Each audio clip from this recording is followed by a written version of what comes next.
সবচেয়ে বেশি ড্যামেজ নাকি বিজেপি পার্টির উত্থানের ক্ষেত্রে রাহুল সিনহা যতদিন ছিলেন ততদিন, মানে আপনি আপনাকে কি করে ডিফেন্ড করবেন যদি আপনি জনতার আদালতে থাকেন, যে সবচেয়ে বেশি ড্যামেজ বোধহয় আপনি করেছেন বিজেপি? আপনার সময় কি উত্থান হয়েছে বিজেপির?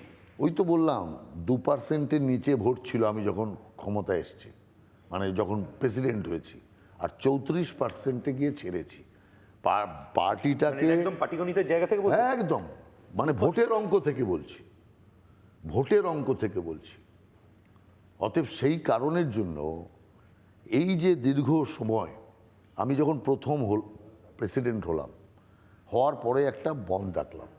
কি করলেন? বাংলা বন্ধ। আচ্ছা। 30শে নভেম্বর 2009 সাল। সেই বন্ধ ডাকার পরে বিজেপির ওই কটা কার্যকর্তা তার আবার বন্ধ।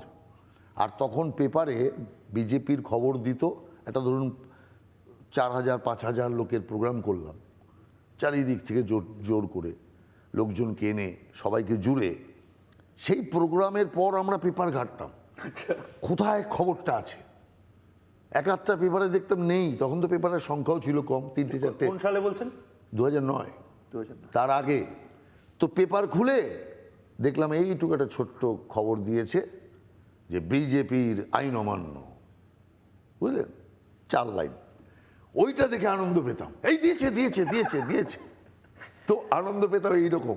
মানে আপনি বলছেন যে চ্যানেলের যে টিকার চলে, সেই টিকারে তখন বিজেপি, তখন চ্যানেল ছিল না, মানে তখন টিকারে যদি বিজেপির খবর চলতো তখন আপনারা আনন্দ পেতেন। হ্যাঁ, এইরকম ব্যাপার আর কি। এইবার কি হলো, সেই 2009 সালে বন্ধটা ডাকলাম, ডাকার পরে এবার সবাই, মানে আমার যারা নিজস্ব ঘনিষ্ঠ লোকজন, তারা বলছে মাথা খারাপ হয়ে গেছে, প্রেসিডেন্ট হয়ে মাথা খারাপ হয়ে গেছে, বিজেপি বন্ধ। একটা আমি আমেরিকান এমবেসির একটা অনুষ্ঠানে গেলাম, সেই অনুষ্ঠানে একজন শিল্পপতি,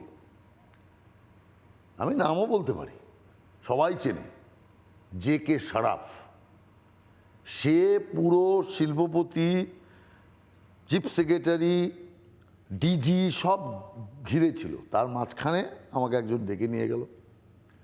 আমি তাকে চিনি না, বয়স্ক লোক, JK শরাফ।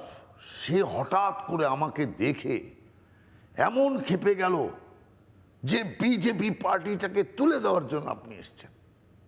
অনেকে তো আপনাকে তৃণমূলের দালালও বলেছে। আমি, সে বলুক, ওটা কোনো ব্যাপার না। তৃণমূলের হয়ে নাকি আপনি আন্ডারগ্রাউন্ড কাজ করেছেন, এটা কি সত্যি?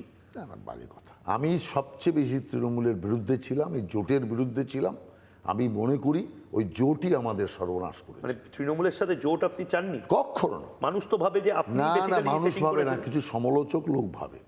ভেতরে, ঘরের ভেতরে না বাইরে, দুর্গের ভেতরে না বাইরে? সমালোচক লোক যারা আমাকে কোনোভাবে আর আটকাতে পারে না, কিছু থাকে তো সব জায়গায়, তারা এটা চিন্তা করে, তারা এটা রটায়।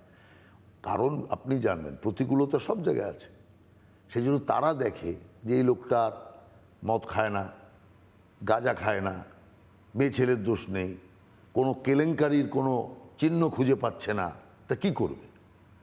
তখন তো একটা কিছু তো লাগাতে হবে। সহজ রাস্তা হচ্ছে, এই অমুকের সাথে আছে মিলে, তমুকের সাথে আছে মিলে, তো প্রমাণ কর না কার সাথে মিলে আছে। নানা ধরনের কন্টেন্ট দেখার জন্য লাইক করুন, শেয়ার করুন আমাদের ফেসবুক পেজ, সাবস্ক্রাইব করুন আমাদের ইউটিউব চ্যানেল। পাশাপাশি অন্যান্য ব্রেকিং নিউজের জন্য অবশ্যই চোখ রাখুন রিপাবলিক বাংলায়।